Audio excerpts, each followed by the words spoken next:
When you live just 5 miles from here, are you worried about your home in this situation? Of course, absolutely. Okay, I've got family sitting tight until we hear otherwise, but so far so good. These 200 tapes represent the 200 kits that sat in storage at Arkansas Children's Hospital, some of them since 2001. If you turn around this way, you can see this tree that is completely fallen in front of this home. And then you look inside, the roof of this house completely blown off. She was leaving. That is when several men approached her and began firing shots. It went just as far as they let us go. As you can see right here, we're at a road closure. They say there's a lot of underbrush that's causing this fire to spread so rapidly. So you can see how our troops could be suffering from emotional issues and not even know it. There is a misconception that human trafficking only happens on interstate highways, when in fact it can happen here in your own neighborhood.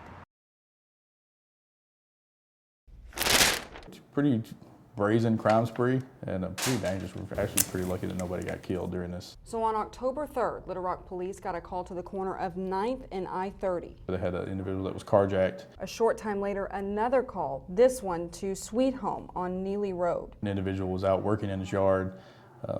Subject pulled up and fired at him with a shotgun and struck and injured him. Witnesses described a Hispanic male with a shotgun in both instances. You know, we looked at it as trying to put the two together, but at that point didn't have a whole lot of suspect information to go with. And then last Thursday, another carjacking, this time on Antler Way in Sherwood. And a few moments later, we had an incident where we had another individual that was shot with a shotgun. This time on Batesville Pike, just a few streets over. Deputies that responding got in pursuit with this individual. All the way down the south end of Pulaski County onto Highway 70. We were able to, after a fairly lengthy pursuit, and a crash at KB Auto Sales, take him into custody. Him, 22-year-old Gabriel Jaquez. He ended up confessing to all these incidents. And more. Another incident in Conway where apparently an individual was carjacked and he confessed to that as well. Leaving Jaquez with a list of charges almost as long as his 15-day crime spree. First, aggravated assault, aggravated robbery, theft of property, another use of a criminal weapon, another possession, and I think there may be more to come, who knows. A crime spree deputies are glad is over with the criminal behind bars. He needed to be in custody to protect other people. It's a place where children from all over the state come to receive the best health care Arkansas offers. Healing is in their nature. But for some children, that healing may have never come.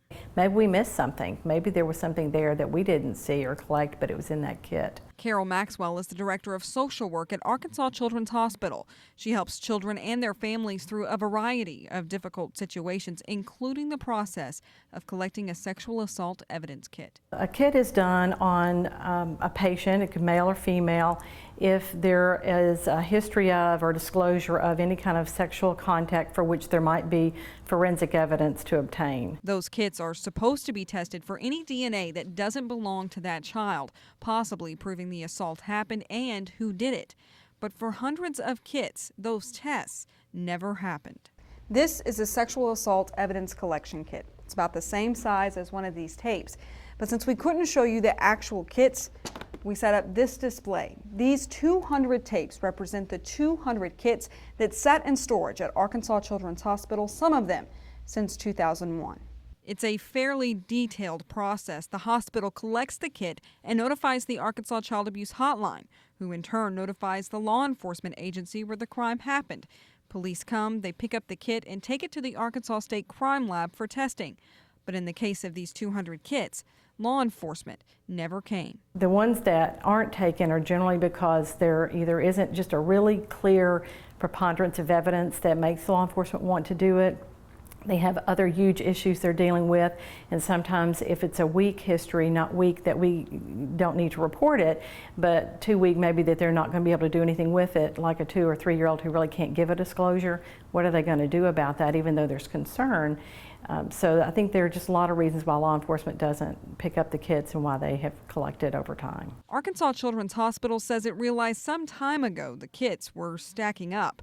They contacted several agencies to figure out what they should do. And finally, last month, oral swabs, and there's also a known blood sample envelope. The Arkansas State Crime Lab and Director Kermit Channel offered their help. We will accept those kits, basically transferred from Children's Hospital to us, so we have a proper chain of custody.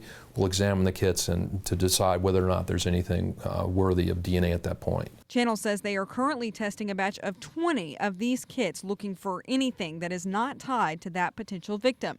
The crime lab will collect 50 more every other week until all of the kits are tested. Many of them may turn up nothing, but for the ones that do, Channel says his office will find the law enforcement agency they belong to. One way or another, we will ascertain whether or not there's anything in the kit, and we will get results to the appropriate personnel. But even then, Arkansas Children's Hospital collected these kits as long as 12 years ago. Even if they find the potential perpetrator, is it too late? The longer the time span, of course, the more difficult it's going to be. The best time is right when things happen, that we follow up on leads and do our investigation. Felicia Epps is a professor of law at UALR and says it's not impossible to prosecute a potential child abuser so many years later, but it will require much more than the results of a DNA test. Even then, the statute of limitations for many of them may be up. The norm would be 6 years, so that means for some of those cases we would be beyond the time when those charges could be pursued, but there are other factors that can come in to change that as well. By law, it is impossible for we the media to know exactly which law enforcement agencies were involved in this. We contacted several to see what their processes were, why they would pick up some kits and not others. None of them wanted to go on camera. As for Arkansas Children's Hospital, they are now taking matters into their own hands, contacting law enforcement themselves. I'm very optimistic that notifying law enforcement directly will really not completely resolve it, because we're probably always going to have those vague cases that nobody wants to manage, but I think getting them more involved in the front end is really going to be helpful. We tired of this killing, this unjustly killing. That's why we out here. How do you kill a fleeing man? It's an emotionally driven event. A couple of our officers engaged an individual who fled on foot. During the course of that, that individual produced a weapon. One of our officers shot, and the individual was unfortunately killed. The early claims were that it was a kid that was shot, somewhere between the ages of 11 to 15. And of course, everybody's still in an uproar because of the Trayvon Martin case. This is the Little Rock Police Department. You will disperse immediately, or you will be removed by force. We got rights. We got rights. We got rights. Give me 60 seconds and I'll be gone. Listen to me. We got rights, don't we? We can't do nothing, can we? Can we do anything? Bro. Can we do anything? Don't talk. Come on, bro. I think we tried as best we could to minimize the situation and try to get out of here with any further violence.